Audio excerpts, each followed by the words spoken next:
Today, we're taking you into the heart of the home and into the heart of a crisis. This is part 3 in our special series of putting post-wildfire rebuilding in context. But this isn't just about appliances and finishes as we look at the kitchen and the heart of the home. It's about resilience, emotional healing, and how design professionals are redefining what a kitchen truly means in the aftermath of disaster, and how to be resilient and how to literally redefine and redesign what a kitchen is. We talk about the emotional weight clients carry into the design process, and how trauma-informed planning can help ease that burden.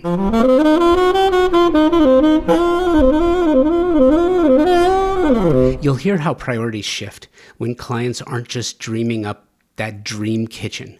They're reconstructing their lives. Function trumps flash. Always. Function trumps flash. Accessibility takes center stage. And the kitchen becomes more than a cooking space. It's a symbol of comfort, safety, and a return to normalcy. We're also exploring how wildfires and insurance timelines are reshaping the design-build process itself, from tight ALE, additional living expense, window to panic buying, and long lead times. Designers are balancing empathy with efficiency and creativity with constraint. You'll hear how technology, from induction cooktops to full home automation, is influencing new builds, and why education and trust are key when introducing these tools. We'll talk about sustainable materials, fire-resistant solutions, and why regional design, from Altadena to the Palisades, is more influential now than ever. Finally, we'll examine the critical importance of early collaboration. When architects, designers, and contractors don't align from day one, it's the homeowner who pays the price, the clients, in money, time, and emotional energy. This is a conversation for designers, builders, architects, and homeowners navigating recovery, or for anyone passionate about the evolving role of residential design in a time of crisis. It's thoughtful, it's raw, and it's exactly the kind of dialogue that I try to bring you every week on Convo by Design. The following program was recorded live from Pacific Sales Kitchen and Home in Pasadena, California. We had a member of the group who literally, as a designer, lost her own home, and many others who were affected and impacted, as were their clients. This group of amazing creatives had fantastic insights. It was incredible, and I hope you enjoy it. This group included Emma DeRoche of Emma DeRoche Interior Design, Ava Hughes of Black House Beige, Gail Gements from Soul Interiors Design, Neela Woodard of Neela Woodard Design, Tanya Paz of Tap Studio, and Virginie Hovasapian, Pacific Sales Kitchen and Home. She's the premium sales manager at Pacific Sales. Some of the things we're going to talk about here: the kitchen as the emotional and functional heart of the home, regional differences in design expectations and constraints, evolving client priorities post-wildfire, role of the designer in trauma-informed post-disaster projects, integration of technology and customization in kitchen design, accessibility, aging in place, and multi-generational living, supply chain disruptions and construction delays, financial pressures, tariffs, budgets, and insurance deadlines, collaboration between designers, architects, and contractors, educating clients and the public about new technologies. There's a lot to get to, and we're going to get to all of it right after this. The most important word in the design industry today is service. Product, incredibly important. Price, important. Selection, incredibly important. But stellar service is the premier idea that can make all the difference in the success of any project. This is how design professionals like you demand great service for your projects. And you get your favorite brands in one place with expert, knowledgeable, and non-commissioned professionals to help you specify the right product for each of your projects and get the best price. Non-commissioned, that is incredibly important. And at Pacific Sales Kitchen and Home, a Best Buy company, that means their only incentive is your satisfaction. Pacific Sales Kitchen and Home, a Best Buy company, has just that with over 60 years of service in Southern California. Pacific Sales is your destination for exploration, advice, inspiration, all the best brands, great prices, the best in the industry when it comes to service, and you know it's reliable. You know that you are going to get predictable results, reliable results every time. And now you have the Pacific Sales Kitchen and Home team to help you with their Pro Rewards program, which is a trade program unlike any you've ever experienced before. Earn 3% in Best Buy e-gift cards or 2.5% in a reward check for every qualified and delivered sale, in addition to special trade pricing, exclusive offers, access to exclusive special events, and so much more that I can't even begin to try and list it all here.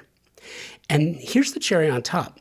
Access to exclusive builder trade incentives from top brands and the stellar service you deserve from a company that has been serving the industry for over 60 years. Now, terms and conditions apply to the Pro Rewards program and builder trade incentives. So visit a Pacific Sales expert at a showroom today for full details and learn how you can unlock additional savings and benefits. Don't miss out on the opportunity to work with the best of the best. Visit Pacific Sales Kitchen and Home today and elevate your projects to new heights. Hi, my name is Tanya Paz, and my studio is called Tab Studio, and we very much work at the intersection of architecture and interiors. My background is in architecture, and we really believe that our spaces can help us lead healthier, better lives and help us connect with each other, and that's how we enter most of our projects, which exist at a variety of scales. Hi, my name is Eva Hughes. My company is called Black House Beige. We are located in Hollywood, California. However, we help the greater Los Angeles area. One thing that we really tend to focus on is where function and design meet. So how to make the home really functional, how to have it be a seamless design and beautiful at the same time. Hi, my name is Neela Woodard. My firm is Neela Woodard Design, and I guess I like to focus on making sure that my spaces are very personalized to the person that I'm working with. So I feel like every client is unique and they all think that they are normal, but none of them have the same aesthetic. And so I really try to focus on what their personalized needs are and what their personalized goals are, and making sure that my spaces I design are specific to them, and also, though, as well as very functional and very beautiful. Hi, my name is Emma De Roche. My company is Emma De Roche Interior Design. We focus on helping our client discover their true self. So we love to take each of our projects as a person, as complex as it can be, but as authentic to the homeowners. So we love to make spaces look curated and not just unidimensional, but to reflect all the different facets that our clients have, who they are, who they were, what is their nostalgia, what inspires them, where they want to be from, in the future, and as much as possible, make them understand that cookie cutter is not the answer to feeling safe and happy and serene in their home, but that putting as much personality, their personality, is the door to solace. So that's what we do. Good morning, my name is Gail Gements. I'm principal of Soul Interiors Design. I've owned the company for 24 years, and my passion at this stage in my life is to integrate the health and wellness conversation in the initial consultation with the client and really help the client make it a happy and healthy home. Hi, Hi everyone, my name is Virginie Hovasapian. I've been with Pacific Sales for 25 years. I would like to say I was born here, I grew up here, I got married here, and eventually will leave here at the end, right? I'm happy with my new role as PAC Premium Manager, allowing me to work with the trade and allowing me to expand my luxury knowledge to teach it onto all of our 20 stores. I'm in charge of all of our vendor and factory trainings as well, bringing all the knowledge. Like today we'll have a CU upstairs learning a lot more about our design, and I'm happy to be here with you guys. Perfect. So the topic today, just to sort of recap, is the idea of home and kitchen being the heart of the home in the wake of horrific wildfires that have changed communities forever. And in a time when housing was already an issue, which means that there's going to be a massive building effort in Southern California. And the ones who are really going to lead that charge and redefine what it looks like is you. What does a modern kitchen look like today? As all of these homes are being built, what do they have to have? What should be left in the past? How's the current business climate affecting the manner in which you work? How's it affecting how your clients think? What are they asking you for? How's the business changing for you? What are you looking forward to? What scares you about the business? What are you hoping changes in that regard? So with that, I'm gonna just sort of open it up to the group. No, I'm not. Gail, I'll let you kick it off. Okay, where do you want to start? Those are all great questions. Because these are peer-to-peer, Yes. and because it's unique and individual for each one of you, what are you afraid of right now? What are you looking forward to? What are your clients asking you for? Honestly, I don't feel afraid of anything. I think it's a time for us to really be shepherds for our clients, particularly those who have lost their homes. I lost my home in Altadena. I know there's other people here from the Palisades, and homeowners are struggling. There is an abundance of information. It's a very confusing process. They're overwhelmed. They're looking for guides. And I really think it's our opportunity as a trade, along with our partners in architecture and structural engineering, to help shepherd these people through this very challenging and overwhelming process, and to really listen to their needs and to help them build a house that is going to be their dream house and give them something that was better than what they had before. And I think we have to really be realistic about budgets. It's very sobering right now for a lot of these people. They have no idea how much it costs to do construction. So it's our responsibility as professionals to really be upfront with them and give them numbers and give them guidance on product selections and what's gonna help them create a better home than where they started. I mean, it's through the board. There are people who are going to have issues with budgets, knowing that they are underinsured Yes. or non-insured. So that's the first draw on that. And others who can already hire architects and already plan their new houses. So there's such disparity in what people can afford in this effort of rebuilding. People are moving out too and cannot even afford to keep their land. So I would say that I do have a scare in terms of new construction not being allowed to have gas. I'm a cook. Gas, yeah, I know. The Right. induction thing is Yes, like it's a big deal, right? Which is something I know, and I grew up with both. Because in Europe, I mean, it's not a new thing in Europe. We had that forever. It's only coming now here. So we actually had a split when we did our remodel. We had a split gas and induction. But but being a cook, there's nothing better than gas, in my opinion.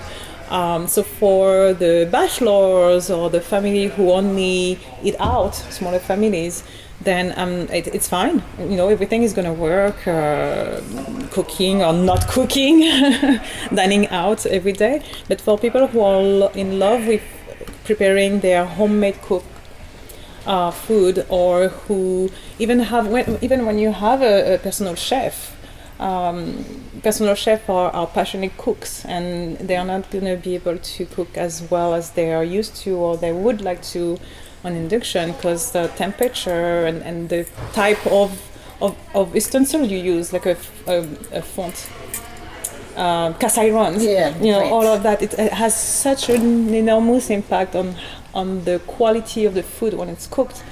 That would be one of my concerns in terms of kitchen results. I think it's really interesting with the LA fires how like the Palisades and Altadena are such different areas. Oh, yes. And so I think that's going to be really interesting to see like the different types of houses and the different needs that those clients have, the different house sizes, right? I mean, it was some ways a very different population, and that's what I think I'm really fascinated by how that's going to play out. And then there's also different zoning laws there, like the climate's different, like so much about that is different. Than I find that it's going to be really think one thing, now thinking about it more, that I am afraid of is we lost so many beautiful period homes in Altadena. I know. Most of the homes were built in the 20s and 30s, and even the street below us had beautiful Spanish colonial craftsmen, Tudors. We have a lot of English Tudor homes. And I'm starting to see some plans, and people are slapping up these modern. Modern. I mean, I certainly like modern. When but it happens, I had this killing me. It's killing my soul. But I think that's the education piece that comes back. Educating clients on what they have, the history of the home, the history of the land. Like Altadena has such a rich history with like the families that moved there, the families that took over, the families that really built legacies. I know there's so many like homes that have been passed from one person to another there that just... And then that's heartbreaking how it affects budgets, and it turns into this real domino effect. So I've really been challenged with finding a way to keep the integrity of the home and like of the lifestyle that they've had, but with also making it budget appropriate, for the area and for, these sometimes the people in Altadena and versus the people in Palisades, not versus, but, in contrast to the people in Palisades, their lifestyles, like you said, were very, very different. So it's kind of nice it's kind of like a challenge for me to see how we can get really beautiful materials and make it really special for them, but then keeping a budget that makes sense. Right. Because the more you go craftsman, the more it's more expensive. Yes, there's a higher level of finish. So I think that's a challenge for us, is to learn to see how we can make it period appropriate, but keep it cost effective. Right. Because stained grade moldings are not inexpensive. All that amazing details. And that's what makes the difference. It's called craftsman for a reason. Exactly. Very good point. Very good craftsmen point. aren't around anymore, unfortunately. People don't make things like that anymore. And it's different too also because sometimes like the Altadena I'm feeling because I'm closer here and being on the board of the ASID, I have so many of our board members that lost their homes as well. It comes to like when you speak to them, it's close to home, and anyone who owns their home here is trying to recreate it. Some of them have it as a family home, like they grew up there, their kids got married there, so they want to recreate the memories. And when we have our clientele in Palisades, it's more like what's new, what's better. I'm going to just do it better this time. It's like a different perspective, I want to hear about what's new and out, what's the innovation, like we talked about induction earlier, and some of the technology that takes place, AIs in appliances, It's crazy how many islands can I get? Right? Can I get to? I could make this bigger, more open concept kind of thing. I feel like here it's also a little bit more like, the areas are more more defined. I mean, people are opening More everything up, intimate. but more intimate, right? Yeah. Versus Palisades is like open, Yeah. bringing the outside in. Like it's a different sort of design. Plus the agenda. butler's pantry, Right. or the second kitchen. Yeah, and it's also Yes. more like entertaining versus living. Yes. Like, Yes. I'm using this home more for entertaining. It is a home, but it's like I'm not cooking. I'm entertaining. Do I need the large oven for reheating? Because I'm gonna be using chefs, or if I'm gonna cater, because they need the full sheet. Or am I doing the cooking? I need 5 ovens because I have 5 different recipes. Yeah, and the size of the houses, I mean, especially because I think the permits are the new thing is that if you're keeping pretty much the same size Plus house, 10%. right, plus 10%, so the house sizes are so different, right? The kitchen Especially sizes for are the so lot different. sizes oftentimes. Yeah. Yeah. The majority of the lots are under 10,000. The majority in Altadena. Yeah. So a lot of people are trying to do like for like, but Yeah. to expedite the permitting process. So we'll see how it shakes out. But just going back to what you were saying about entertaining, I feel like the kitchen is the new living room. Correct. The heart of the home. We're not right? even we're not even using our living rooms. It's like velvet ropes. Yeah.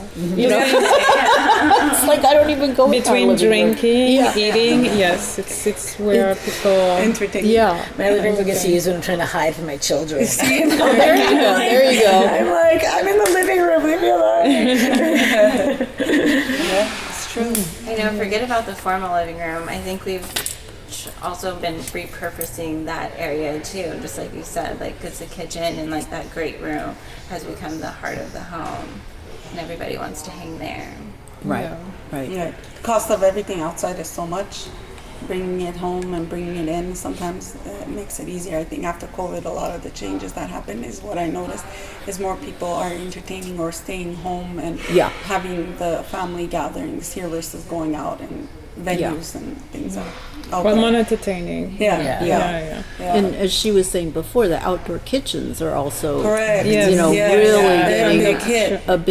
a big push, and people Because want it's to. LA, you know. It's LA. You want to Yeah. live outside. The weather is good. So. It really extends your square footage too, like being able to have like that outside space. And the mess is outside. Yeah. So you don't have to go back and there's forth also- and drip.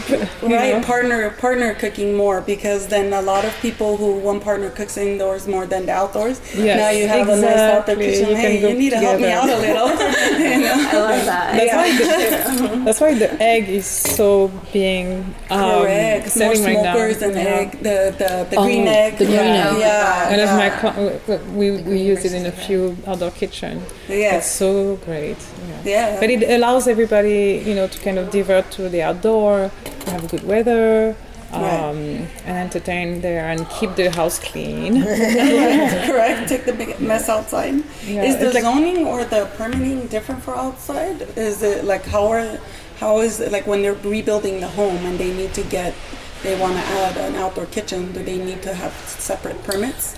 Everything has to wondering. be done to code. Okay. So electrical and plumbing, Okay. grading, but you're not adding square footage on. So Okay.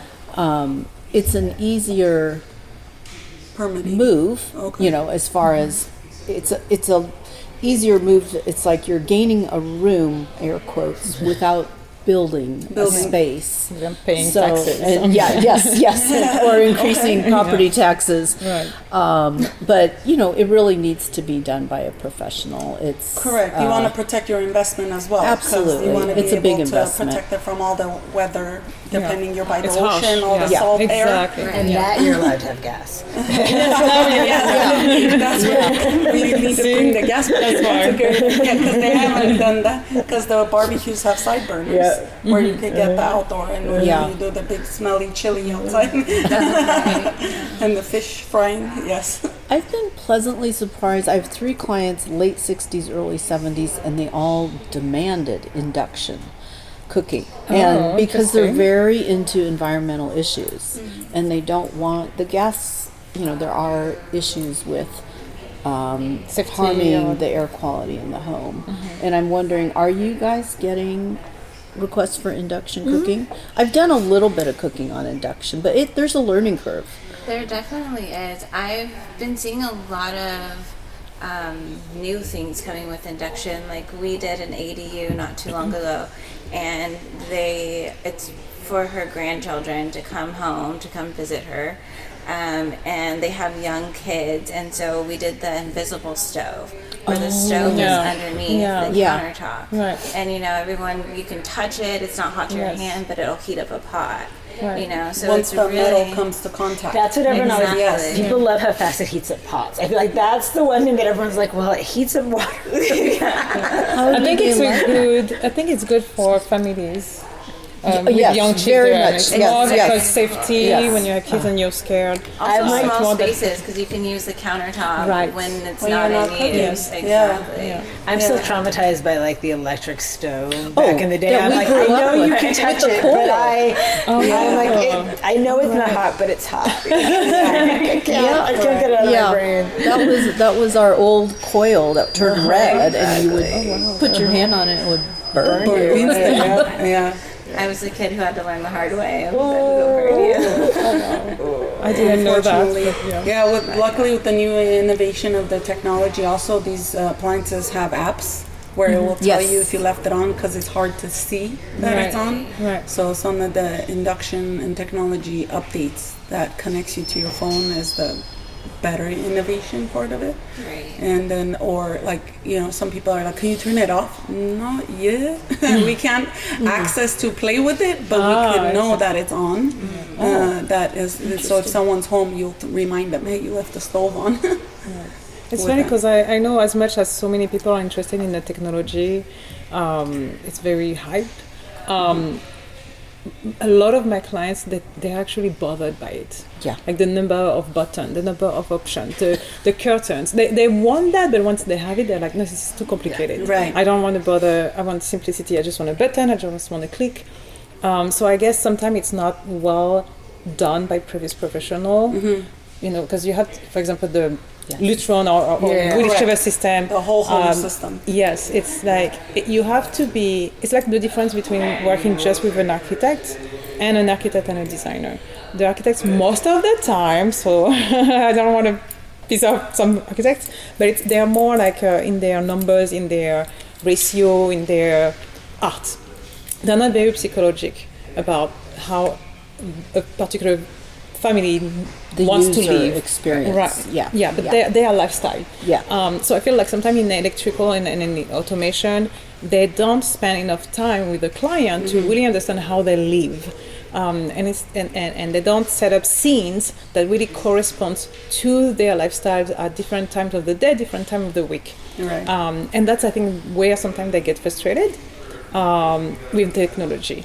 But like, it's true, like, it's so how much brain space you have to keep to use your home after a whole day of work or whatever, or taking care of the kids. It's here to make it simpler for you, but I feel like it hasn't been yet made in a way that is One-stop actually shop, like a combination.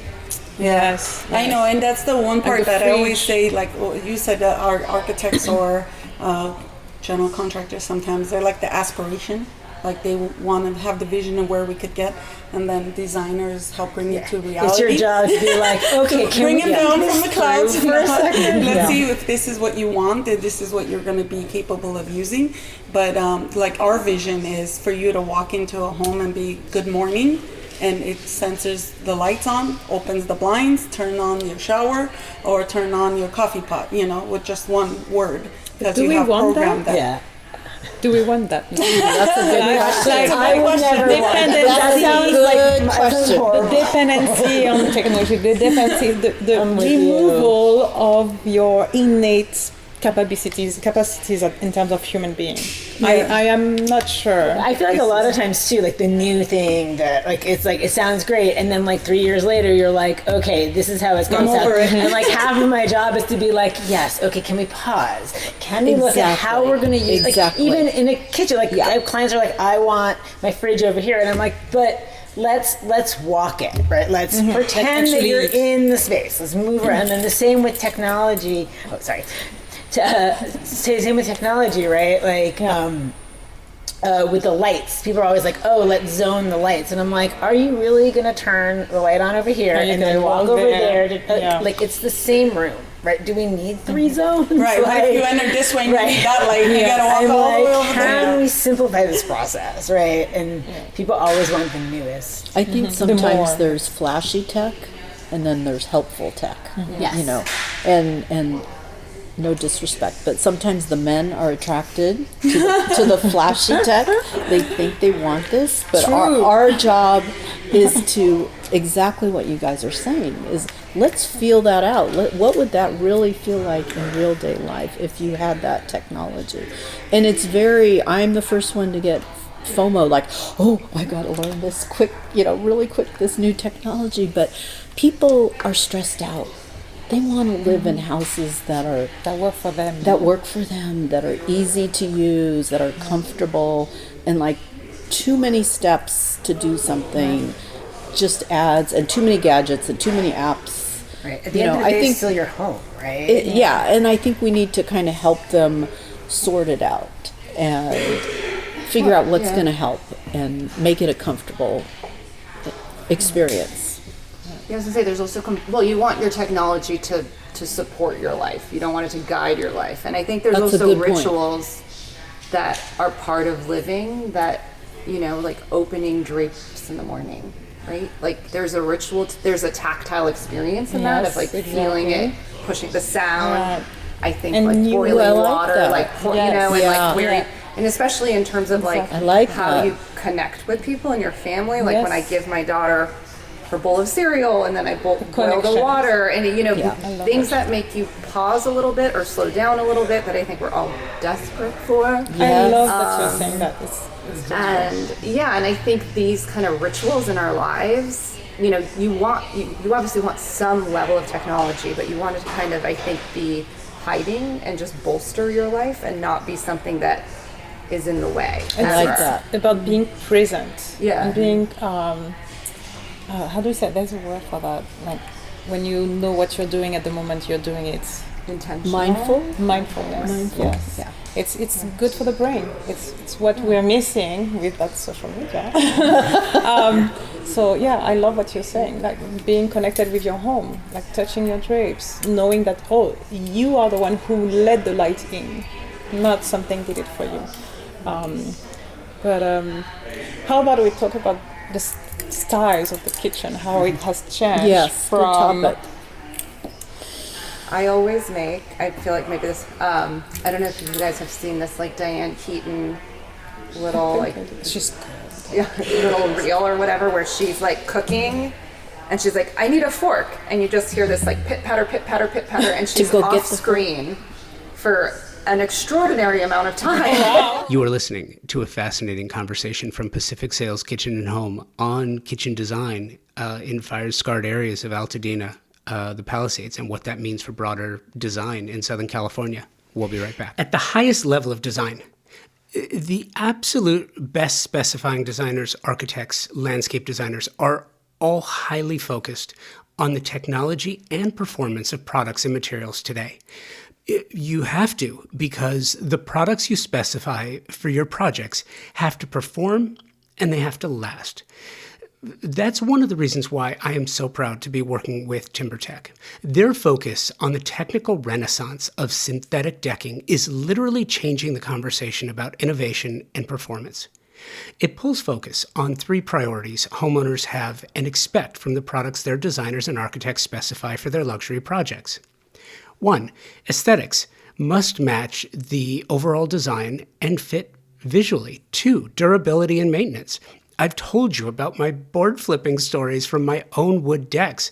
Clients not only want beauty, but they want ease of use, and they want it to last for decades. 3, sustainably made. Clients are more conscious of the environment now, and they want the same of their materials.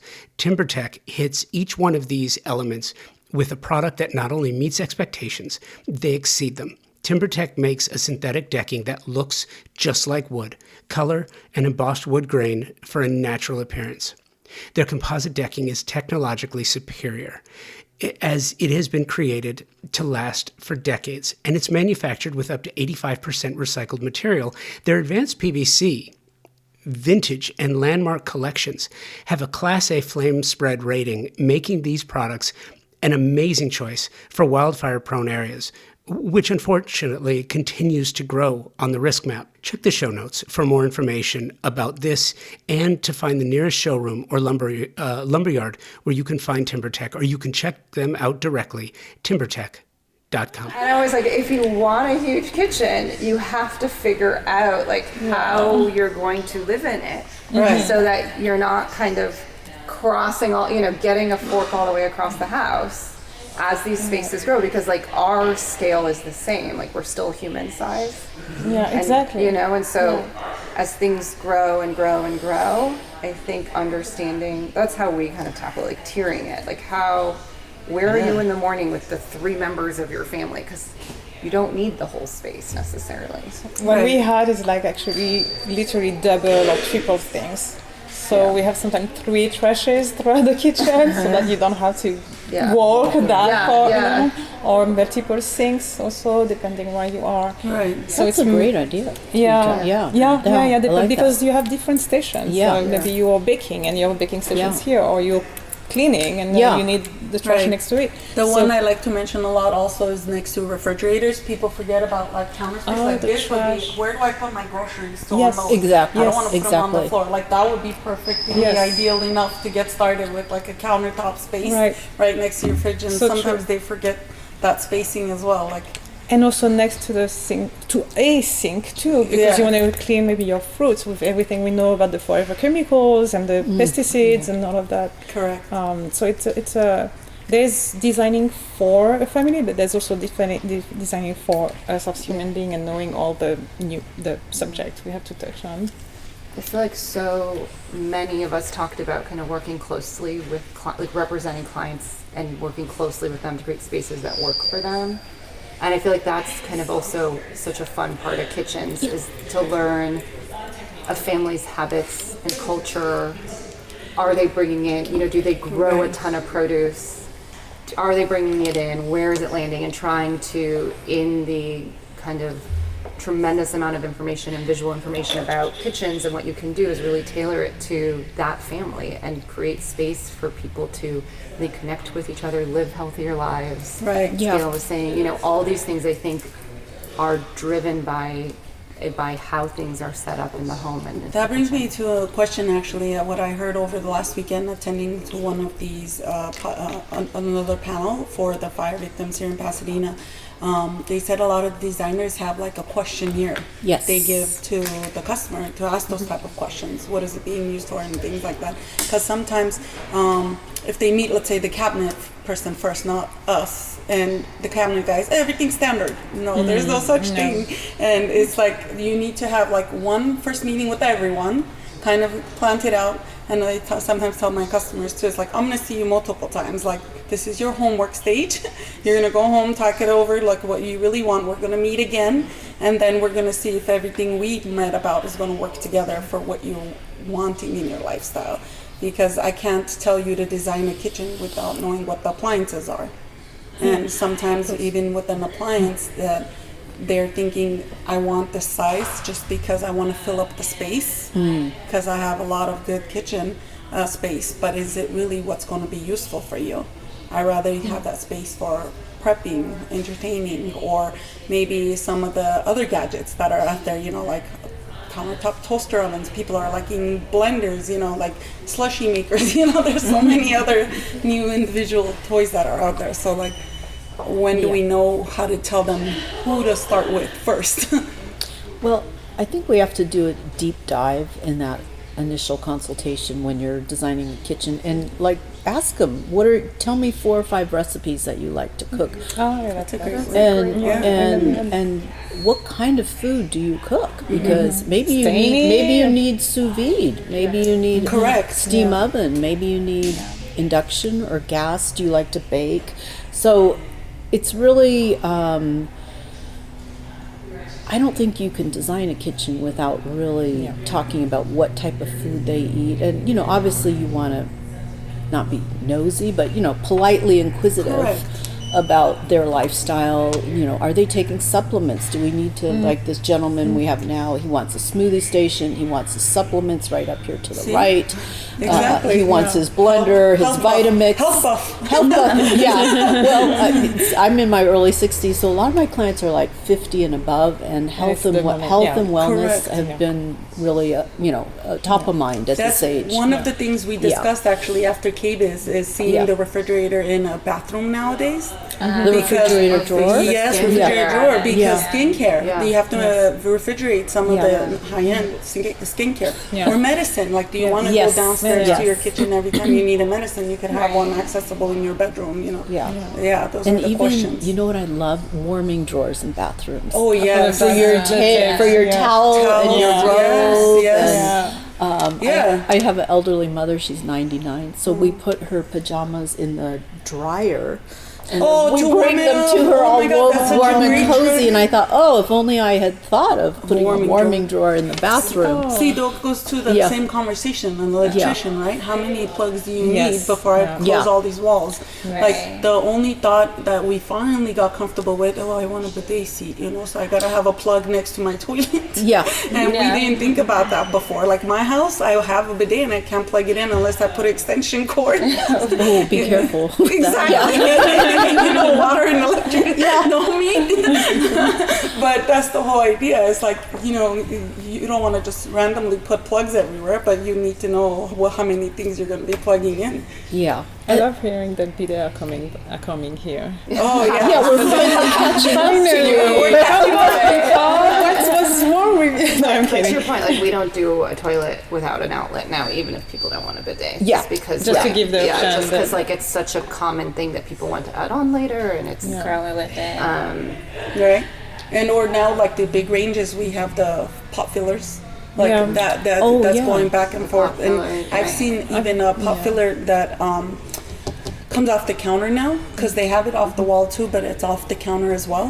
Yeah. We've been pot doing filler that. off the Yeah. Yes. I I didn't like know the that. deck mounted ones. Yeah. Yeah, we've been Because then it doesn't sag over time. This, unless you get to like the higher luxury brands. Okay, so tell me now, because I've done pot fillers all the time, and lately I've stopped doing it because at first we are like, okay, it makes it simple instead of taking your pot from the sink and bringing the whole water on the stove. But yet we still have to bring back the water back to the sink. So where did the idea came that it's practical? Because I found it. like the I evaporation of the water, like, but it doesn't by the time it boils, the water will be gone. But not that much because you still have to go back to the True. sink. I've pushed it more on like for my mom's house and aging clients, where I feel like now she can make her soup. And someone will come over and eat it. Yeah, like serve it, but like in a way, like as she ages and she loves to cook, it'll be, because I agree the pot filler is like, it was kind of a halfway. flashy It's thing, and then it was yeah. then it's like always hard to place with the top, like with whatever you do. So I tend to agree, but I think like specifically in this idea of like staying in your home and staying able to do as much as possible to not bring like your huge stock pot, and then be able to, because you can leave it there. You can leave, you can And serve have from it, there, serve I guess. from there, That- but I didn't think of for soup. That's like right, but that's like a very limited case, Yeah, right? And so yeah. we usually like push it more for anyone who's talking about to us about aging or kind of trying to create nice. They don't want it to feel like an ADA kitchen or bathroom, but I think there's a lot of very simple ways that you can make it safer or easier to just kind of exist in your space. Absolutely. Also, when we're talking about the proximity of the oven or the range from the sink, sometimes there's a distance. Right. So it's nice to just have some kind of water source handy, especially if you don't have a little island sink. It's nice to have it kind of close. yeah, that's true. That's true. And we're talking about so many different changes that are happening nowadays. Have any of you ran into supply chain issues like? I heard windows are like the last. So it's coming back. Not yet. Yeah. And So with the what's turfs. the like because a lot of times like in our case when we're ordering shower doors, let's say that's the longest estimated time. So a customer would come in and, I need it tomorrow. And we're discovering, hey, your shower door is not even here yet. So we know we have 6 weeks until we get your next products. The important part is to discuss, like, we have the valves. What's your need is to close the walls. So we have those every day. We can hand it to you. So, like, in building a whole home, what do you think, like, would be the biggest supply chain holdup nowadays? Well, I think particularly for the people that are rebuilding, getting those doors and windows ordered right away, because those are typically the really long lead items. And then I think costs and tariffs are, I've found for most of our clients, they are concerned about it, but it's not, they're still moving forward with the purchase. They're upset about it, but they're still, they want what they want. And they're not, it's not going to prevent them from making the purchase. They're not at that level where it's a stressful thing. But it's going to be a little bit of a challenging time because we've got tariffs.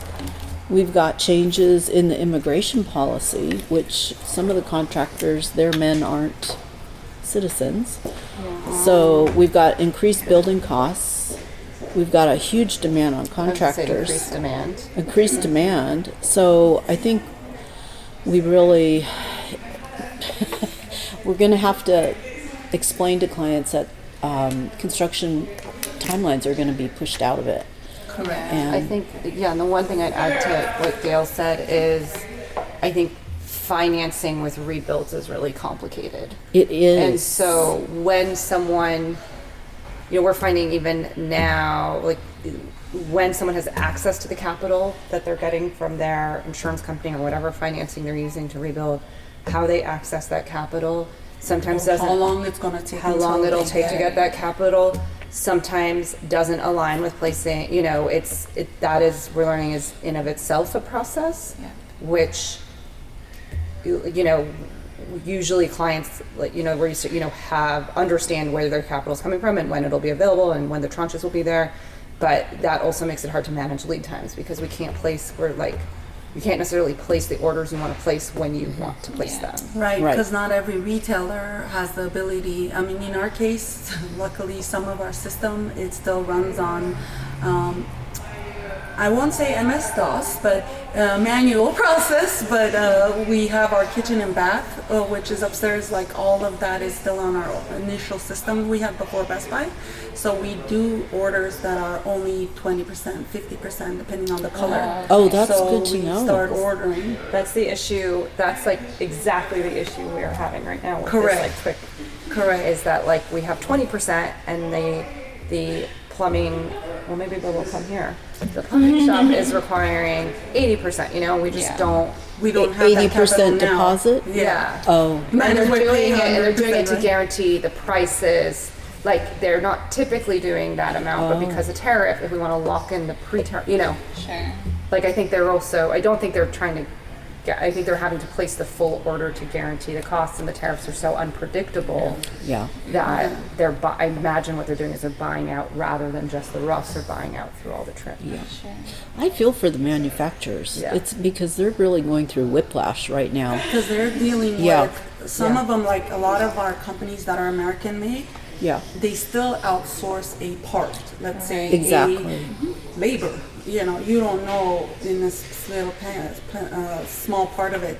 Some are waiting it out and eating the cost per se. I don't know how to say it, but not absorbing. I guess they're absorbing the cost to see what's going to really affect them before they increase prices. Because some of the American brands are not really mentioning any increases right now, but they're going to see what's going to affect them in these next couple months. Some announced it and they realized that wasn't a big change. They back down, like it's from 3% versus to 10% increase.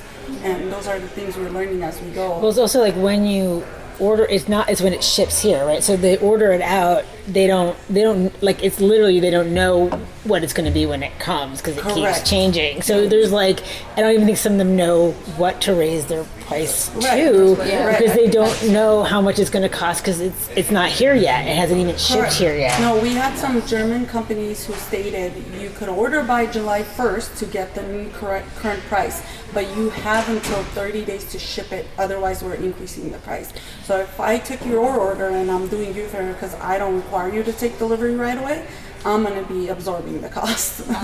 So, I think Which is inherently also, I mean, this is what we're working through, is like, I don't want to have product sitting around correct. for a year. Yeah. I mean, even like Warranty. just like, it's just, even if it's in a secure location, it's just like not Yeah. good. Yeah. It's not a good idea.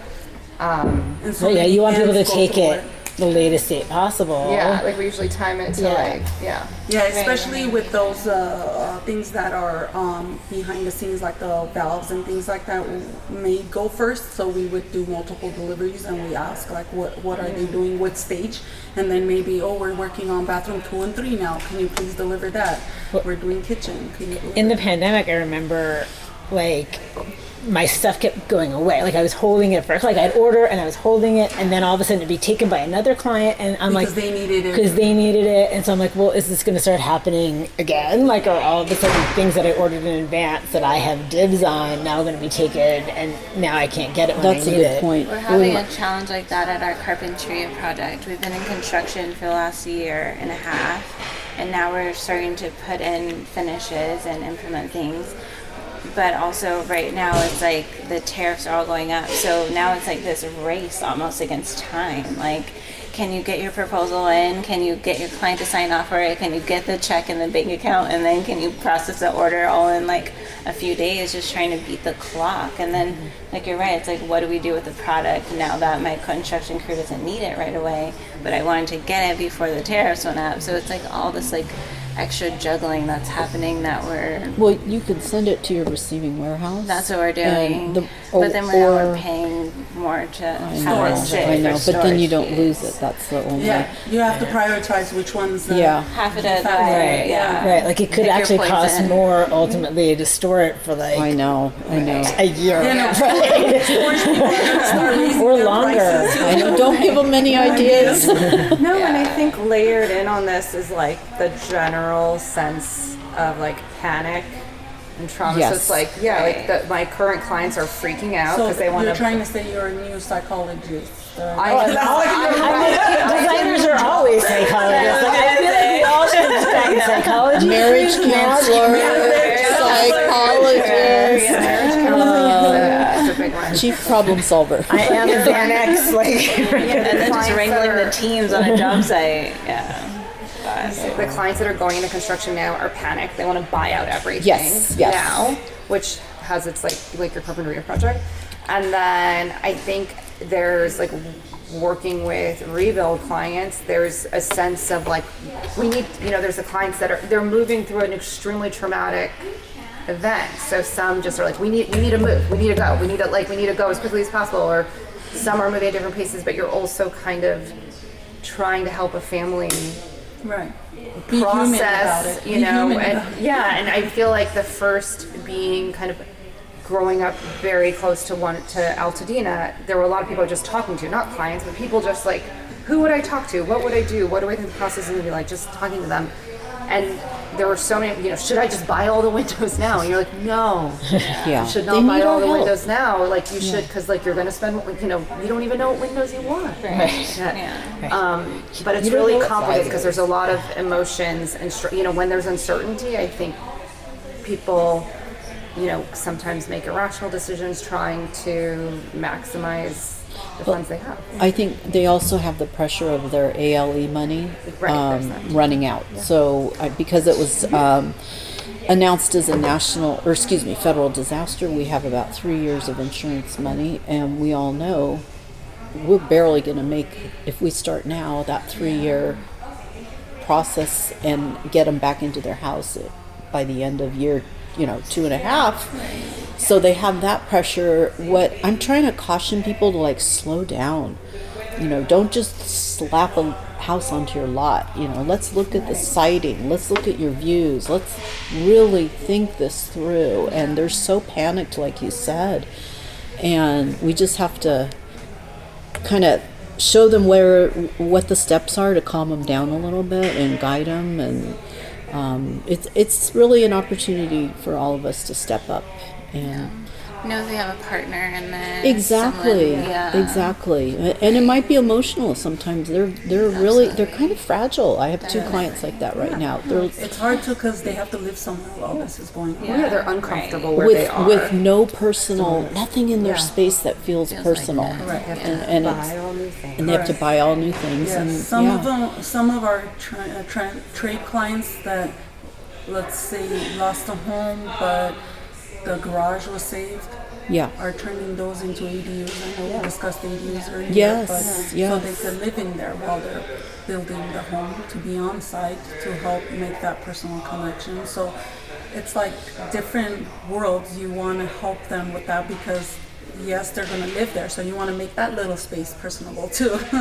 And then in the long run, whatever they use it for, that will be up to them. Yeah. Definitely.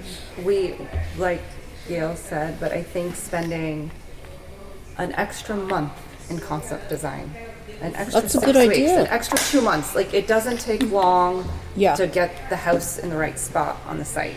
It just takes a couple weeks to study all the options.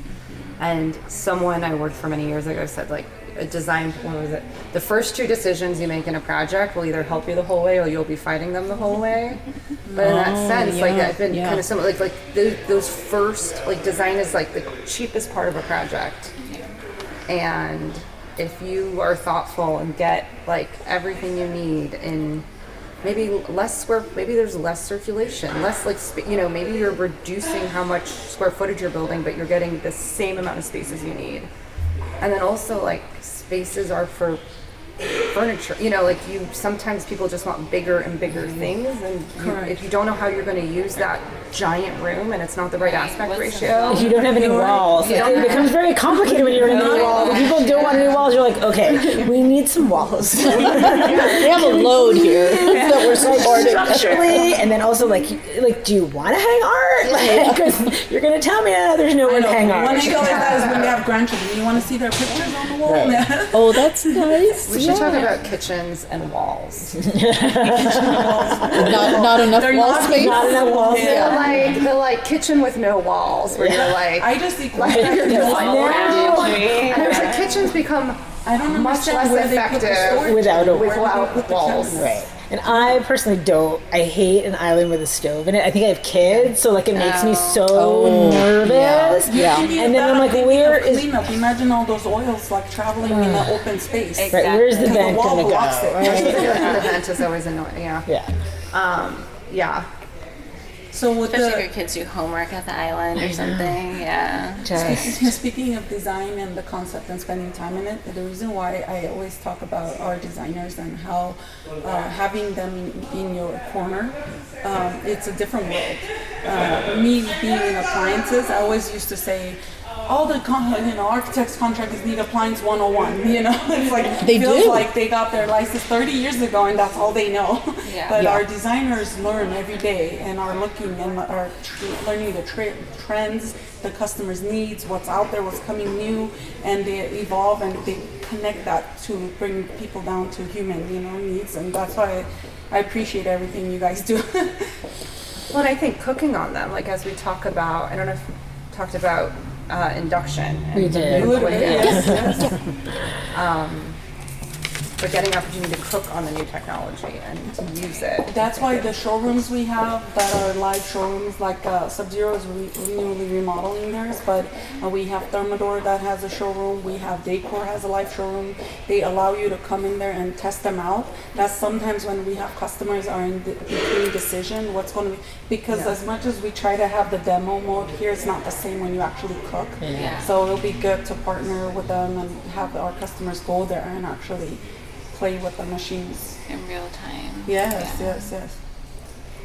Because the induction we talked about was the boil, how fast, everyone Yeah, gets no, in. it's like cook on it. Yeah. It's like you'll be quickly. It's not the induction of my childhood. Yes, back in the days, The electric stoves of my childhood. We all went through the traumas of the electric coils. I would say that, yes.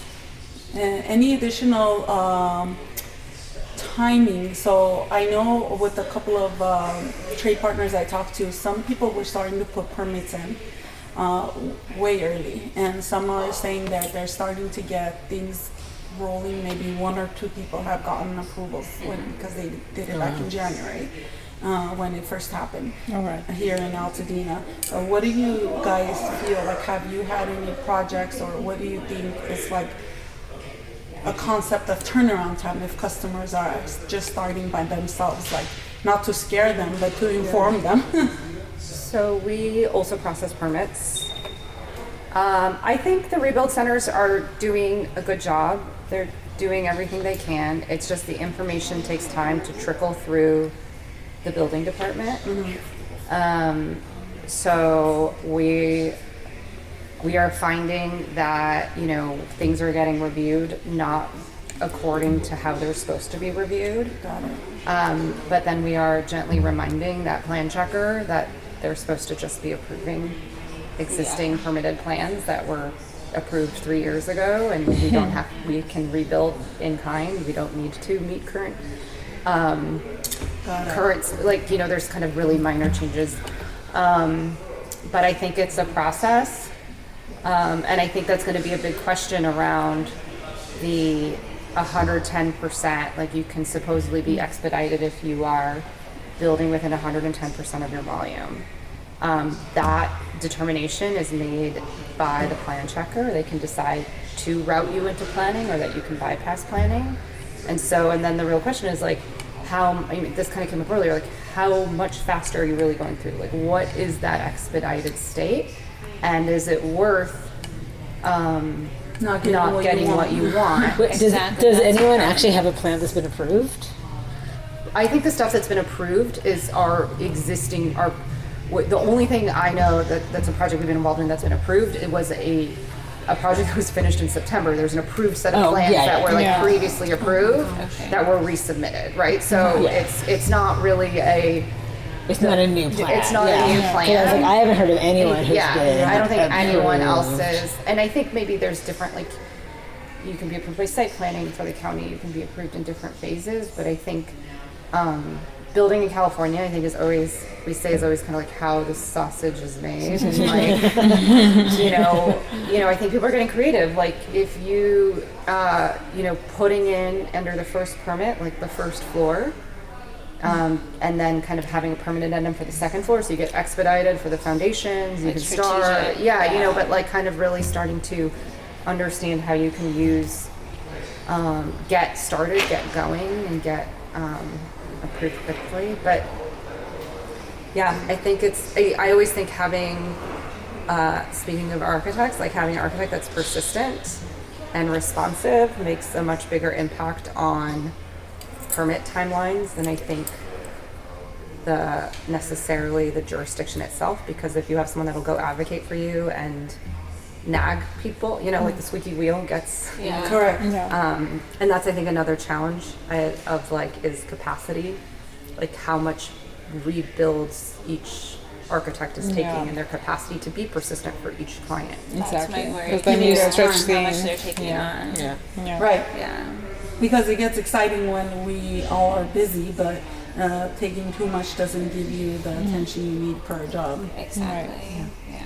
Or moving their crews too, like when it comes to Correct. the construction. Correct. Yes, because then that slows down the timeline. Yeah. If you're thinned out on each crew because you have multiple projects happening. I was thinking it's interesting because I feel like the contractors that I know have like slowed down a little bit right now because people are panicked about what's happening with tariffs and deportations and all that kind of stuff. And then I'm like, oh, but you're going to be slammed. Like, so it's this interesting time too where I feel like there's all this stuff that we know is coming up, and yet right now contractors are calling me and they're like, so if you have a job for the fall, and I'm like, wait, you never call me asking me for a job. I'm like, what? You're telling me you can't do my jobs. And it's interesting too because initially when it all started to happen, we were like, when, like a year from now, when is it going to start? Like, and it's just interesting how it's kind of taking off, but like taking off in the study part, like the homework part, I think, which is good because you don't want people just to jump into just doing something just to get it done. But some of the start of it is the important part is like speaking to the right person. Then you're able to be honest with them. It's like there's no cutting corners. You're gonna need A, B, C, and D people, which we call architect, builders, designers, contractors. And if you don't have your A, B, C, and D, you might think you're cutting the corner, but the time it will take you to get there, you'll waste double the money. Yeah, absolutely. It's like, what does it measure twice, cut once? Oh, right. 10 times. 10 times. That's correct. But also, it's like you have to make a decision. At some point, you have to make a decision, right? Like, you can say, oh, you can make it or whatever. At some point, the decision has to be made. You might as well make the right decision. You might as well make a thoughtful decision because you're going to make a decision either way. Yeah, whether you want later, to or not. because you're going to have to to make a live with decision. it. You also have a person who will. I mean, I think it feels like most people in this group maybe are similar, but like being able to like tell someone hard, like you need to decide this week. If you don't decide this week, like these are the ramifications and like of time and budget and like giving tough news. Like this is our recommended decision. Like you're building these are a the two rapport options. with them Yeah, to but I trust think what you say. It's not like you're forcing, but you're helping them to that decision. The Design Hardware Showroom is a space where specifiers can go and find an incredible selection of high-end faucets, luxury tile, natural stone, wood floors, and bespoke hardware, and so much more. Select products are presented in a holistic manner, strategically arranged to stimulate creativity and transition your vision from the conceptual stage to a fully realized space. You will find everything you're looking for, even the products by brands you didn't know. Surprise and delight. Am I right? All under one roof on 3rd Street in Los Angeles, just up the street from the Grove. Conveniently located, free parking available. Stop by to find inspiration, collect samples, get expert advice, and tackle everything on your specification list all in one place. Visit them online at designhardware.com, at Design Hardware and Flooring on the socials, or in the real world, 6053 West 3rd Street in Los Angeles. So there you go. That was the full conversation on designing for fire restoration and the ultimate functional kitchen. An important and timely topic that continues to evolve as our climate, policies, and expectations shift. Thank you to this amazing group, Gail, Neela, Ava, Emma, Tanya, and Virginie. I want to thank my partner sponsors who help make this show possible. Pacific Sales Kitchen and Home, a Best Buy company, TimberTech, a product of the AZEC company, and Design Hardware. Thank you for listening, subscribing, and sharing the show with your colleagues. Your support means more to me than you could possibly know. It's everything, and I truly appreciate it. I appreciate you. Make sure that you are subscribing to Convo by Design so you never miss an episode. We have more incredible guests, ideas, and conversations coming your way. And by the way, please do keep those emails coming, convobydesign@outlook.com. Send me your suggestions. What do you want to hear? Who do you want to hear it from? And also be part of the conversation on Instagram at Convo by Design with an X. So listen, this is a complex issue and one that requires both deeper thought and immediate action. I want to thank every one of our expert guests for their insights, time, and passion. We're surrounded by complex issues here, are we not? And that's why I've been encouraging you to manage these complicated times because it's real, it's exhausting. But from transition comes opportunity. It's just a matter of thinking about it differently and finding the shiny, glimmering opportunities amongst dark and ominous clouds.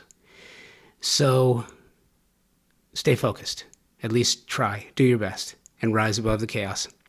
I'll see you next week.